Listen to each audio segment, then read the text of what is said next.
Hello everyone and welcome to Bittersweet Theory. Today's theory is about the classic Disney film Hercules. What if I told you that Hercules is not the hero of the story? That the real heroes were hiding in the underworld this whole time? What if I told you that the three Fate sisters were the real heroes? Now I know what you may be thinking, that Hercules has to be the hero because he fights off all the monsters, defeats Hades, and saves Meg. This is true, but none of it would have happened without the Fates. You know, the three creepy ladies that meet with Hades to go over his master plan of taking down his brother Zeus and ruling Olympus. The Fates tell him that all the planets will align and he was able to release the Titans. From there, the Titans can defeat Zeus. Then they give him an important warning that if Hercules fights on that day, he will fail. They seal his fate, and here's why. Knowing that if the little sunspot fights in 18 years, he will fail, it sends Hades on a path of trying to get rid of Hercules. At first, Pain and Panic kidnap Hercules as a baby and try to kill him. They fail, but don't tell Hades, leaving him to gather as many monsters as he can to fight with him to take down Zeus. Later in the film, when he asks Meg what happened to the River Guardian, she tells him that Hercules stepped in and saved the day. Now that Hades knows that he's still alive, he has to take on the task of getting rid of him again. By doing so, he sends all of the monsters he's collected to fight Hercules, making Hercules into the hero the people love. Hades is one by one getting rid of all the monsters on his side to fight.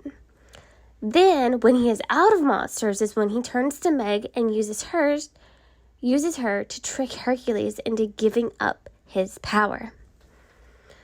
On the day that the planets align and the plan starts to take place, Hades even goes as far as to tell one Titan to keep Hercules busy while the other Titans take on Olympus.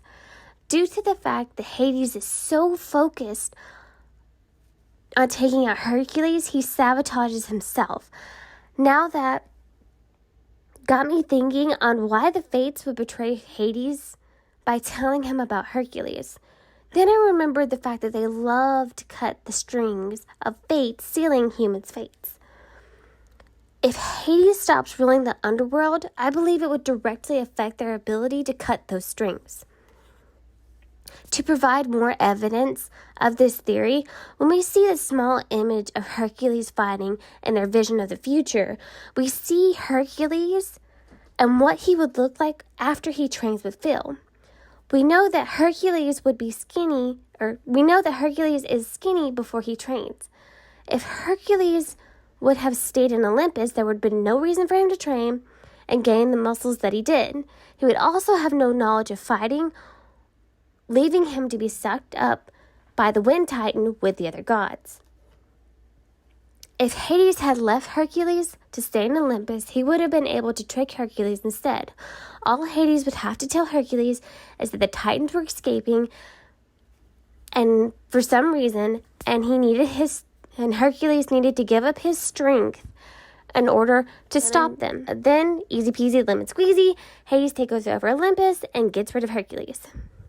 There you have it. The Fates are the ones who betrayed Hades so that Hercules could be a hero. So this way they get to stay in the underworld and keep cutting the strings of fate. There's one extra little thing I wanted to add to this video. When Hercules puts Meg's soul back into her body, that wouldn't work. Her body is crushed by the pillar that fell on her. She would be in excruciating pain due to that.